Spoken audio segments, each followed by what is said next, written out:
Now here is an Inside the Eye feature from our global friendly outlet sources exclusively picked for Blue Eye Media. Learn the truth behind what mainstream and opinion outlets will never say. Get the inside facts of this chronicle. Imagine if I had done any of this. Let me I just want to be clear about this. Former President Barack Obama speaking in Hamilton College, the Midas Touch Network. I think we were the only people to get this footage.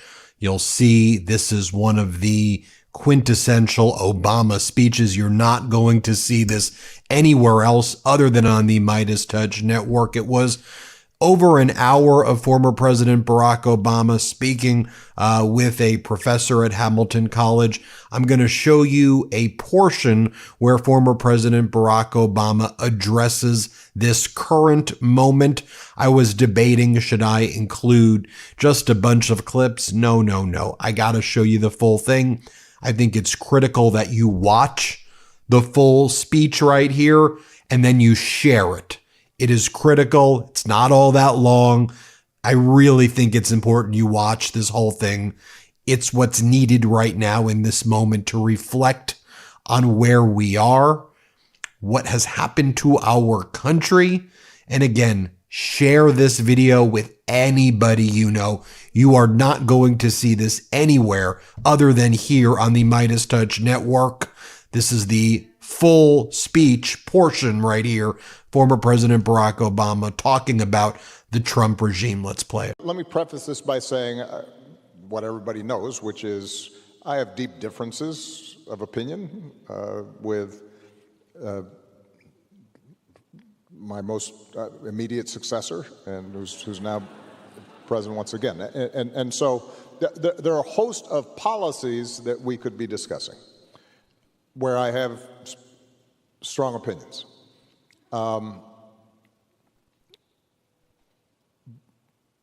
But at least for most of my lifetime, let's say the post-World War II era, there was a broad consensus between Democrats, Republicans, conservatives, liberals, around a certain set of rules where we settle our differences. Right? That there are some bonds that transcend party or region or ideology.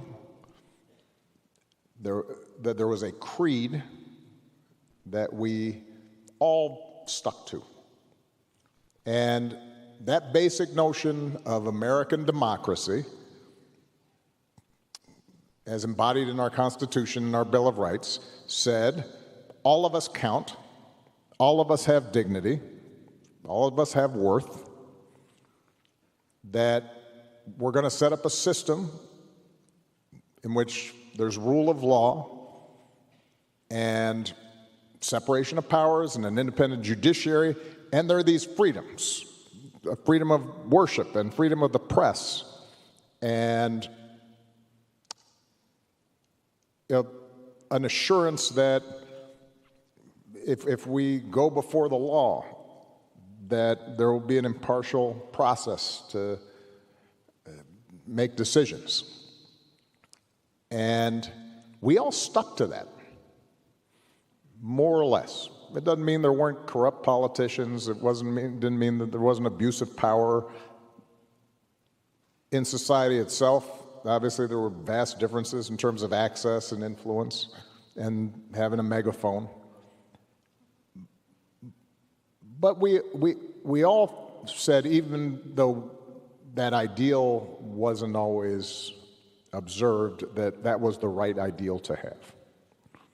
And I do believe that our commitment to those principles has eroded. And I think it eroded in part because the government itself got really big. And what that meant is sometimes it felt distant and unresponsive, and rules are a hassle, and some of the rules aren't smart, and people get frustrated. I think part of what happened also is that it's easier to observe, it's easier to agree to disagree and have forbearance to people who you don't agree with if they all sort of look like you. In the United States Senate, when I got there, I was the only African American. There was one Hispanic in the United States Senate. I'm not that old, so this is fairly recently. You had a sense of how different it was by looking at the men's gym in the Senate versus the women's gym.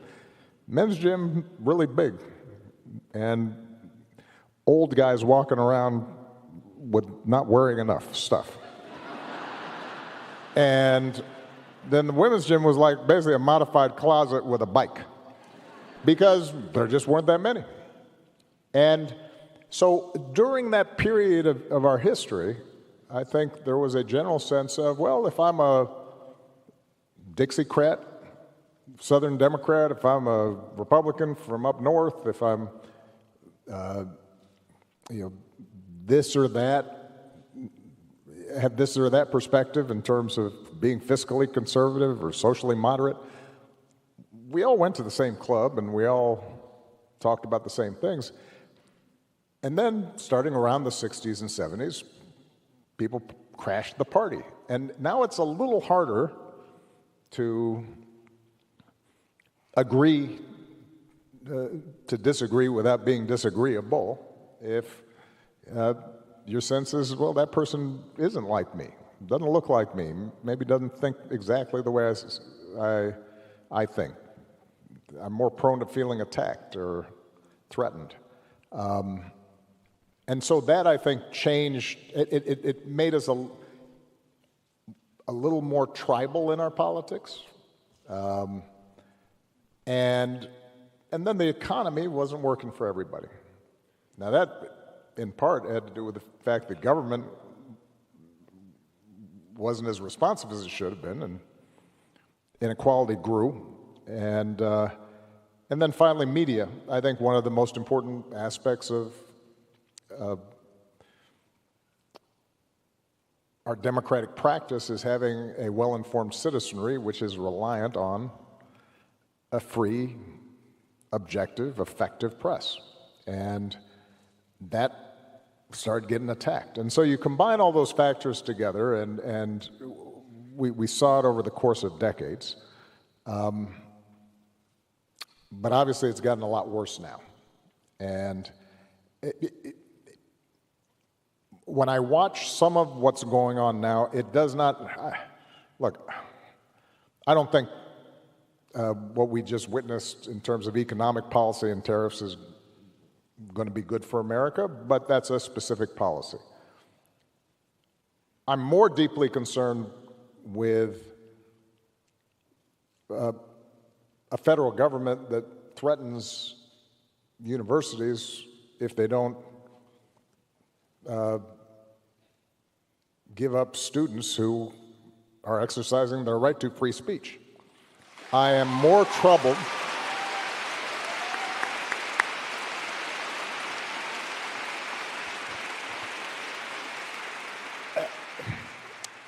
The idea that a White House can say to law firms, if you represent parties that we don't like, we're going to pull all our business or bar you from representing people effectively.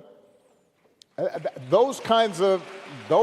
kind of behavior is contrary to the basic compact we have as Americans.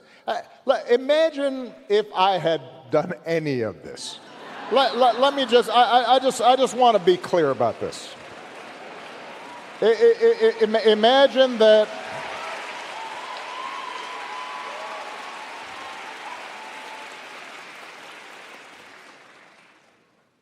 imagine if I had pulled Fox News' credentials from the White House press corps. You're laughing, but No, this is what's happening. Imagine if I'd said to law firms that were representing parties that were upset with policies my administration had initiated, that you will not be allowed into government buildings.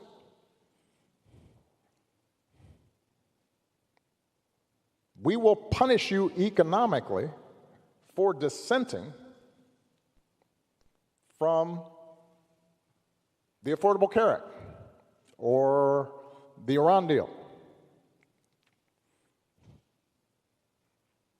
We will ferret out students who protest against my policies.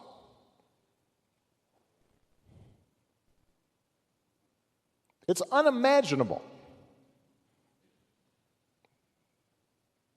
that the same parties that are silent now would have tolerated behavior like that from me, or a whole bunch of my predecessors. So, and I say this not on a partisan basis. This has to do with something more precious, which is, who are we as a country, and what values do we stand for? And now, this is not just an abstraction, and I think this is one of the challenges that we have. And I saw this even before the last election.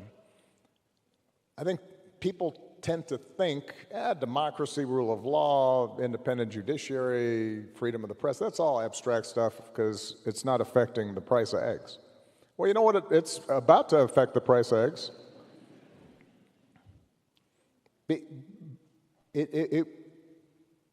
One of the things that has distinguished us in the past has been this basic idea that we are a rules-based society. What that means is that, you know what, I can support one candidate instead of another, and I don't have to worry that the police are going to come harass me or my customers.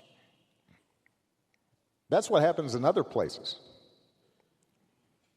That's what happens in Russia.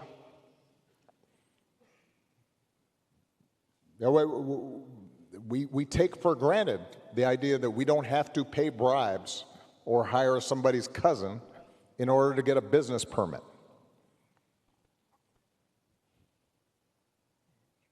That's how we built the economy we did. That's why this place worked.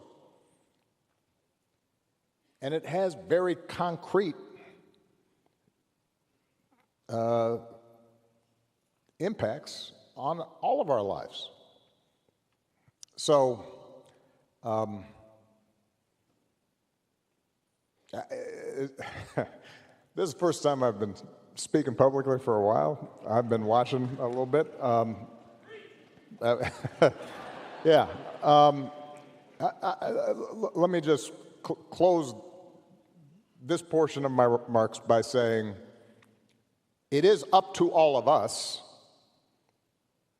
to fix this. It's not going to be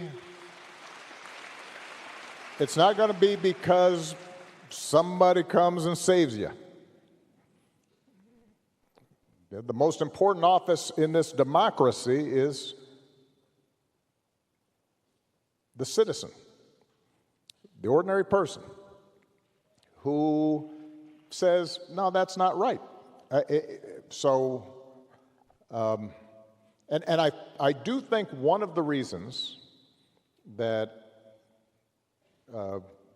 our commitment to democratic ideals has eroded is that we got pretty comfortable and complacent. You know, it has been easy during most of our lifetimes to say you are a progressive, or say you are for social justice, or say you're for free speech, and not have to pay a price for it. And now we're at one of those moments where, you know what, it's not enough just to say you're for something. You may actually have to do something and possibly sacrifice a little bit. So, yeah, if you're a law firm being threatened, you might have to say, okay, we will lose some business because we're going to stand for a principle. If you are a university,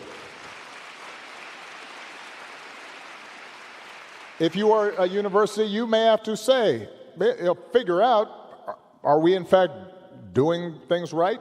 Have we in fact violated our own values, our own code, violated the law in some fashion? If not, and you're just being intimidated, well, you should be able to say, well, that's why we got this big endowment.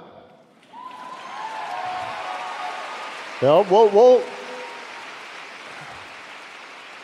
stand up for what we believe in, and then we'll pay our researchers for a while out of that endowment, and we'll give up the extra wing or the fancy gymnasium that we can delay that for a couple of years, because academic freedom might be a little more important.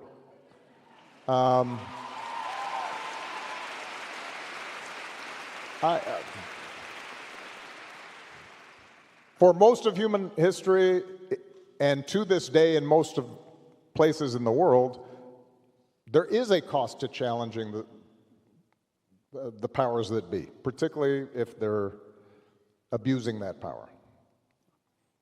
And this idea, and I've noticed this among some wealthier folks who, after George Floyd, they were right there, and a bunch of companies were talking about how they cared about diversity and they wanted to do this and they were all for that, and they are mute right now. But what that tells me is it was okay when it was cool and trendy, and when it's not, not so much. And that, I think, is what we have to, each of us has to examine in our own hearts is all right, we say we're for equality. Are we willing to fight for it? Are we going to risk something for it? We say that we're for rule of law. Are we going to stick to that when it's tough, not when it's easy? We believe in freedom of speech. Do we stand up for freedom of speech when the other person talking is saying stuff that infuriates us and is wrong and hurtful? Do we still believe in it? And that, for university students and for your generation, I think that's important, because part of how we got confused around some of these issues is that those who claimed to be fighting on behalf of social justice and freedom of speech and equality, sometimes we didn't observe it ourselves. I'm glad to hear that on campus here you focus on what Common Ground Initiative. I have been absolutely clear throughout my presidency, post-presidency, the idea of canceling a speaker who comes to your campus, trying to shout them down and not letting them speak, even if I find their ideas obnoxious, well, not only is that not what universities should be about, that's not what America should be about. You let them speak, and then you tell them why they're wrong. That's how you win the argument.